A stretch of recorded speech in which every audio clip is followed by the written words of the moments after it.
계속해서 나누듯이 이제 어저께부터 본 15절부터 이 시작되는 이 이제 패러그래피 이렇게 문단이죠. 이 문단이 23절까지 이어지는데요.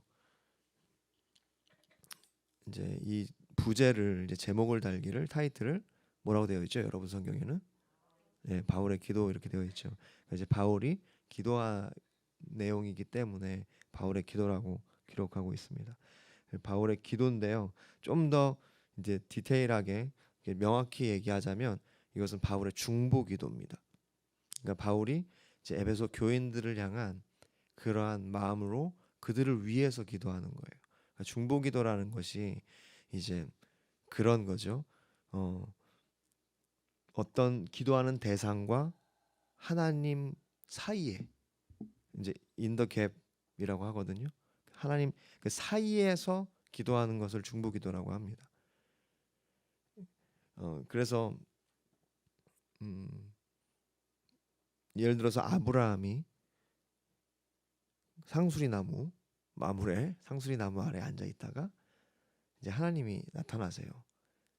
이제 그렇게 하나님의 사자들이 나타나서 아브라함에게 계획을 얘기해요. 우리가 지금 저 악으로 가득 찬 소돔 성으로 가서 거기를 이제 심판할 거다. 그걸 듣고 그가 하나님과 소돔 성 사이에 그 틈에 들어가서 기도하기 시작하죠. 만약에 의인이 100명이 있으면 그래도 심판하시겠냐고. 이게 이제 중보기도의 그런 표본이라고 얘기를 합니다. 그러니까 대상과 하나님 사이에서 기도하는 것을 중보기도라고 하고요. 왜 중보기도냐? 그러니까 중보가 되는 거예요. 그러니까 연결이 되는 겁니다. 근데 우리가 헷갈려 하는 게 뭐냐면 그것을 우리가 중보라고 얘기하면 사실은 신학적으로는 틀린 말이에요. 물론 우리가 제가 중보할게요 이렇게 하는 분들이 계시거든요. 그래서 그게 중보 기도할게요라는 뜻인데 사실은 신학적으로요. 엄밀히 얘기하면 사실 그건 굉장히 위험한 발언인 게 우리와 어떤 대상과 그러니까 우리와 하나님 사이에 중보는 한 분 예수 그리스도밖에 없어요.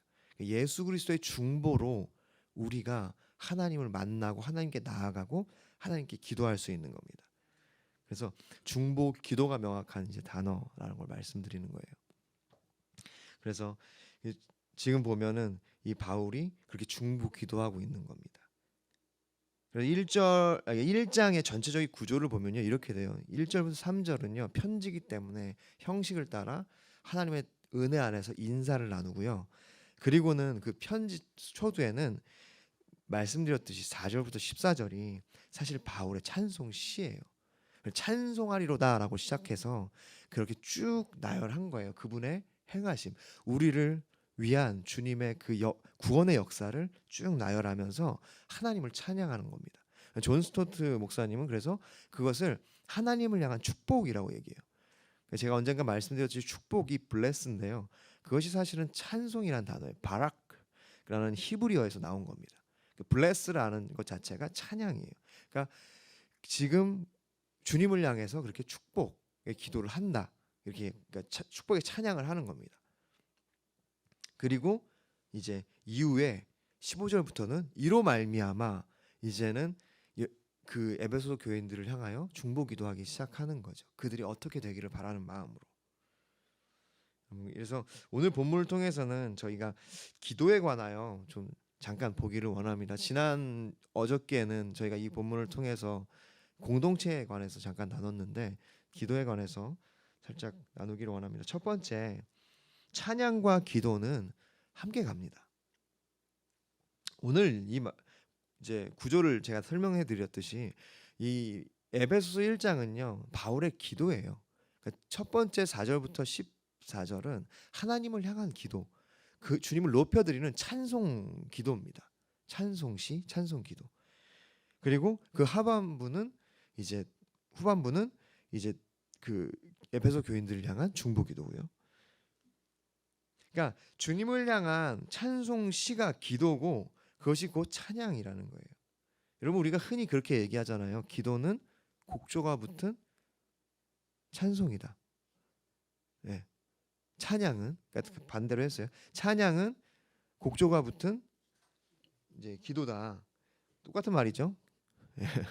그래서 저희 어머니가 이제 딴지를 살짝 거셨어요. 제가 이제 기도는 이제 곡조가 붙은 찬양이다 했더니 기도다. 그럼 기도는 곡조가 붙은 기도다? 아니잖아요. 예. 죄송합니다. 제, 어, 제가 불효라 저희 어머니에게는 이렇게 박해요. 예, 여러분은 그러지 마시고 죄송합니다. 자 어쨌든 기도는 곡조가 붙은 이제 찬양이다. 혹은 찬양은 곡조가 붙은 기도다. 할렐루야.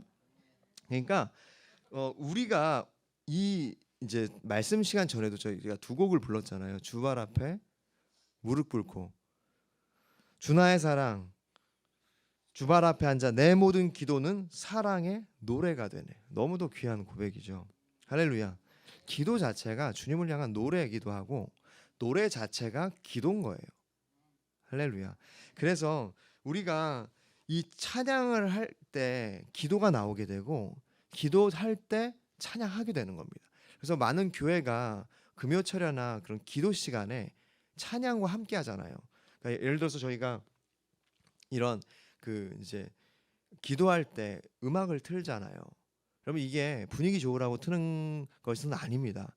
물론 우리가 인격체이기 때문에 분위기나 어떤 것에 도움을 받아요. 그러니까 너무 이렇게 아무 것이 없으면 기도하기 좀 조심스럽죠. 뭐 내 기도를 누가 들을 것 같기도 하고. 그런데 우리가 음악을 트는 궁극적인 이유 분위기 때문은 아니에요. 세상은 백그라운드 뮤직, BGM이라고 해서 그렇게 할지 몰라도 우리가 이렇게 기도 시간에 트는 것은요 사실 찬양 자체입니다. 그 멜로디가 주님께 올려드려지는 거고 우리가 그 멜로디를 들으면서 그 찬양을 알기 때문에 그것이 속에서 이렇게 되뇌어지는 거예요. 그러한 것을 통해서 우리가 이제 이런 것을 연주를 트는 거고 제일 또 더 좋은 거는 진짜 직접 연주를 하는 거죠. 그래서 우리 또 안혜원 전도사님께서 힘차게 연주해 주시잖아요. 여러분 근데 그 연주할 때 그것이 힘이 되고 기도에 도움이 되는 것은 기도와 찬양이 함께 가기 때문입니다. 할렐루야. 그렇기 때문에 기도와 찬양을 여러분 그것이 결합돼야 된다는 것을 기억했으면 좋겠습니다. 그 말은 뭐냐면 우리가 주님을 높이는 일에 대해서 소홀히 하면서 기도만 한다라는 것이 불균형이라는 거예요. 찬양과 기도, 주님을 높이고 주님의 행하신 일을 찬양하고 주 나의 사랑, 주발 앞에 앉아 내 모든 기도는 사랑의 노래가 되네. 주의 옷자락 만지며 그 주의 두 발을 씻기며 주님의 발을 씻기는 게 아니에요. 그게 이 가사가 이제 그 옥합을 깨뜨리고 내 머리로 그 발을 씻겼던 그 마리아를 지금 지칭하는 거예요. 그것을 노래하는 겁니다. 그러니까 내가 주님 앞에 그렇게 노래할 때 그것이 기도가 되는 거예요. 할렐루야. 그래서 찬양을 우리가 더 그렇게 힘을 들여서 하고 마음을 다해서 하는 이유가 거기 있습니다. 그리고 우리가 찬양과 함께 기도를 할 때 그것이 힘이 나고 함께 시너지를 발할 수 있는 것이 찬양과 기도는 그것이 결합될 때 하나 될 때 그것이 힘이 있기 때문이고 그래야 하기 때문입니다. 그래서 찬양과 기도는 비행기의 양 날개와 같아요. 그래서 우리가 기도만 막 하면은 힘들어. 날질 못해.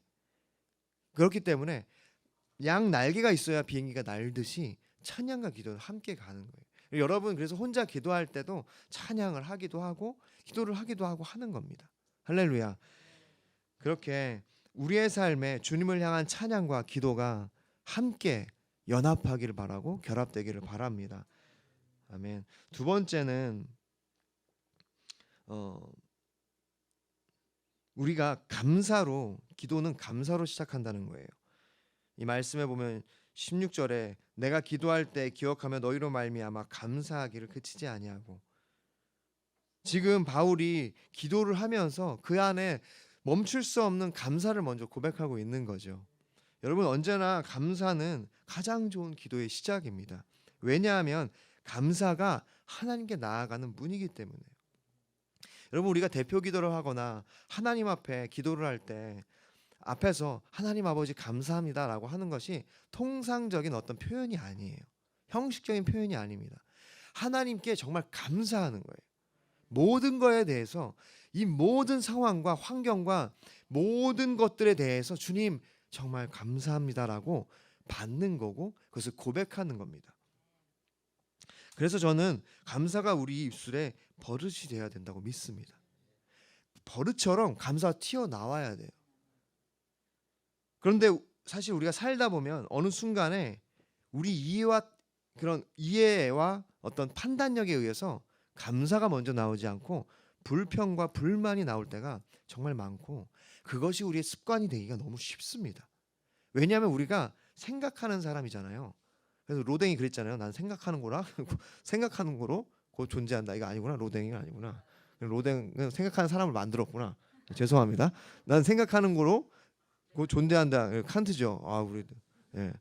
칸트라는 위대한 철학자가 그렇게 얘기했어요. 그래서 그 이제 칸트 아니에요? 데카르트. 저 맞다. 죄송합니다. 그럼 칸트는 뭐라고 했죠? 땡. 틀렸어요. 내가 이겼다. 칸트는 뭐라고 했는데 저도 사실 모릅니다. 자, 어쨌든 그 우리가 생각하는 사람이기 때문에 불평이 더 쉽게 나와요. 왜냐하면 우리가 판단을 하게 되고, 그런 것에 더 마음을 뺏기고 우리가 막 계산하기 때문에. 여러분, 그래서 저는 감사가 버릇이 돼야 된다고 믿습니다. 그런 말이 있어요. 누군가가 했는데 전 잘 모르겠어요. 칸트가 했을까? 감사로 받으면 못 받을 것이 없다, 이런 게 있어요. 감사로 받으면, 그러니까 모든 상황을 감사로 받으면 우리가 하나님 앞에서 못 받을 게 없어요. 내가 신앙생활을 하다 보면, 특히 교회 생활을 하다 보면 어려울 때가 많습니다. 특히 관계를 하다 보면요, 정말 이 불 같은 것이 올라올 때가 정말 많아요. 그럴 때 이 말을 여러분 꼭 기억하시기 바랍니다. 감사로 받으면 못 받을 것이 없다. 아멘. 제가 이제 막 어려울 때, 제가 예전에 섬겼던 교회 목사님이 그런 말을 저를 잘하셨어요. 예, 맞습니다. 우리가 감사로 받으면 못 받을 게 그러니까 정말 그게 마음에 새겨지더라고. 감사로 받으면 여러분 못 받을 게 없습니다. 시편 100편 4절에 이렇게 말씀하고 있어요. 감사함으로 그의 문에 들어가며 찬송함으로 그의 궁정에 들어가서 그에게 감사하며 그의 이름을 송축할지어다. 할렐루야. 우리가 감사할 때 주님 앞에 나아가는 거예요. 하나님 감사합니다라고 할 때 그것이 나의 기도가 되고 그것이 나의 찬양이 됩니다. 찬양은 사실 감사예요. 그 핵심이 주님을 향한 감사입니다. 그러므로 여러분, 감사로 여러분의 삶을 여시기를 바랍니다. 여러분의 삶을 여는 문은요, 감사입니다. 그래서 아침에 일어나서 주님 감사합니다. 이 아침을 주심을 감사합니다. 잘 때도 주님 감사합니다. 오늘 하루도 나를 붙들어 주시고 내 삶을 주님의 은혜로 살게 하시니 감사합니다. 여러분, 감사로 여러분의 삶을 여시고 여러분의 기도를 여시기를 소망합니다. 마지막으로 마지막에 오늘 네 개가 있어요.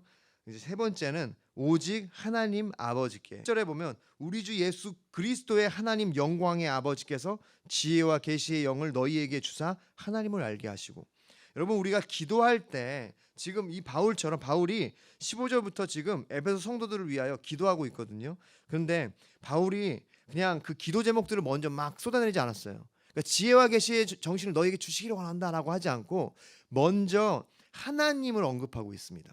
왜냐하면 지금 바울은 기도가 뭔지 또 보여주는 거예요. 그리고 기도에 앞서 우리가 무엇을 생각해야 하는지를 그 매뉴얼로 보여주는 겁니다. 왜냐하면 이 당시에는 누군가 그런 것을 가르쳐주는 사람이 없었기 때문에 바울이 목회적으로 에베소에 있는 교회 성도들을 생각할 때 목회적인 서신을 좀 쓰고 있는 거예요. 신학적인 게 아닙니다. 에베소서는. 우리는 보면서 신학적으로 해석을 하지만 바울은요, 철저히 목회자로서 지금 보내고 있는 거예요. 그렇기 때문에 기도에 앞서서 그가 하나님을 먼저 찾고 있다는 이유는 그것을 보여주는 거고, 그 하나님께 기도한다는 뜻입니다. 지금 에베소 성도를 위해서 기도할 때 이렇게 기도하고 있죠. 우리 주 예수 그리스도의 하나님 영광의 아버지께서. 그 원어 헬라어들은요, 처음에 그 데오스 하나님을 먼저 찾고 있어요. 왜냐하면 기도는요, 바로 하나님 아버지께 하는 겁니다. 여러분, 성경은 우리에게 기도를 예수님께 한다고 가르쳐 주지 않아요. 예수님은요, 중보세요.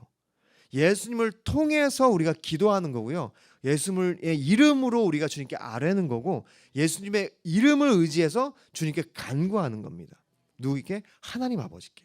그러니까 기도의 대상은 언제나 우리 하나님 아버지라는 것을 여러분 기억하기를 바랍니다. 그러니까 우리가 예수님께 기도하는 것이 아니에요. 예수 이름으로 기도하는 거예요. 그래서 누군가 예수님께 기도합니다라고 하면 어색한 겁니다. 왜냐하면 우리 성경이 그렇게 얘기하고 있지 않기 때문이에요. 삼위일체 하나님이에요. 그래서 그 본질은 같은 하나님이지만 그 위격에 있어서, 격에 있어서는 그런 행하심이 다른 역할들을 갖고 계세요. 예수 그리스도의 역할은요, 바로 우리로 그 이름에 의지하여 하나님 앞에 나가게 하고 그 이름으로 기도하게 한다는 것입니다. 그러므로 여러분 기도할 때 우리의 기도의 그 대상이, 그 향하는, 우리가 간구하는 분이 하나님 아버지임을 여러분 기억하시기를 바랍니다. 할렐루야. 마지막으로 네 번째, 기도의 최종 목표입니다. 여러분 이 말씀에 보면 우리 주 예수 그리스도 하나님 영광의 아버지께서 지혜와 계시의 영을 너희에게 주사. 다음 주에는 이 지혜와 계시의 영을 나눌 건데요. 그에 앞서서 너희에게 주사 어떻게 하기를 원하냐면 하나님을 알게 하시고. 여러분 우리의 이 기도의 최종 목적은요, 하나님을 아는 것입니다. 여러분 기도는요, 내가 원하는 것, 내가 필요한 것들을 주님께 간구하는 것도 필요하고 그것도 맞아요. 목표입니다. 근데 최종 목적은, 우리의 기도의 최종 목적은요, 하나님을 아는 거예요.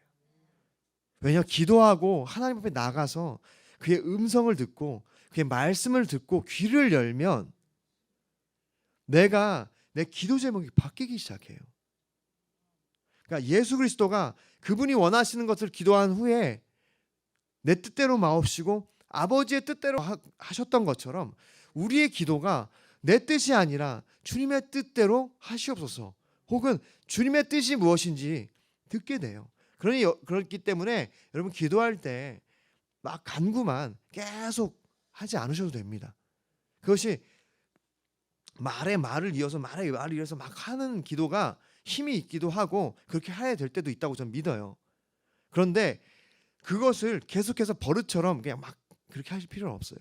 그렇게 하다가 뭔가 이렇게 주님 앞에서 듣는 시간을 갖기도 하셔야 돼요. 잠잠히 주님이 뭐라고 말씀하시는지 간구하기도 하고 듣기도 하고 또 간구하기도 하고, 그렇게 하나님 앞에서 우리가 주님을 아는 시간이 되기를 바랍니다. 원어적으로 하나님을 안다라는 것이요, 여기에서 인식, 그리고 완전한 식별, 그리고 그분을 이렇게 인정하는 것, 그런 것을 뜻하는 에피그노시스라는 단어를 쓰고 있어요. 그런데 중요한 것은 우리가 하나님을 아는 것이요, 그분이 알려주실 때만이에요. 여기 보면 계시라는 말이 있거든요. 지혜와 계시의 영을 너에게 주사. 계시라는 것이 아포칼리푸시스, 이제 중요한 것은 헬라어 발음이 아니라 그런 단어를 쓰고 있는데, 그게 뭐냐면요, 나타낸다는 뜻이에요. 여러분 여기에 중요한 진리가 있습니다. 우리가 하나님을 아는 방법은요, 한 가지예요. 그분이 보여주실 때만. 여러분 우리가 성경을 읽는다고 해서 하나님을 아는 것이 아닙니다. 성경을 읽을 때 하나님이 그분을 나타내 보여주시는 거예요. 물론 이 성경 자체가 나타난 하나님의 말씀이고 하나님의 그런 그 임재이기도 합니다. 할렐루야. 그러니까 이 로고스의 말씀이 우리 가운데 나타난 하나님의 계시예요. 그분의 빛입니다. 믿으십니까? 그러니까 성경 자체가, 이것 자체가 우리에게 빛이에요. 그러니까 이 성경 매터리얼 자체가 우리가 빛이 아니라 여기에 기록된 말씀들이 이미 우리 가운데 하나님의 계시라는 거예요. 그래서 우리가 계시의 말씀이라고 해요. 나타났다. 주님이 빛으로 드러냈다. 여러분 우리가 기도할 때, 우리가 하나님 앞에 기도할 때 주님이 우리 가운데 계시하신다는 거예요. 그럴 때 우리가 주님을 알 수 있습니다. 그럴 때 우리의 생각이 변하고 우리의 마음이 변하기 시작합니다. 그래서 오늘 우리가 이 예배를 시작하면서 함께 나눴듯이, 그러므로 우리가 여호와를 알자, 힘써 여호와를 알자, 그의 나타나심은 새벽빛같이 어김없나니. 주님이 우리 가운데 계시하신다는 거예요. 그러므로 우리가 그렇게 나타나실 때 우리가 주님을 알게 되는 것입니다. 말씀을 맺겠습니다. 여러분, 우리 마무리의 교회가 기도의 능력을 회복하기를 원합니다. 그래서 이렇게 아침 예배를 주님께서 시작하게 하신 것 같아요. 정말 감사한 것 같고 이 기도 시간에 소망이 있는 것 같습니다. 할렐루야.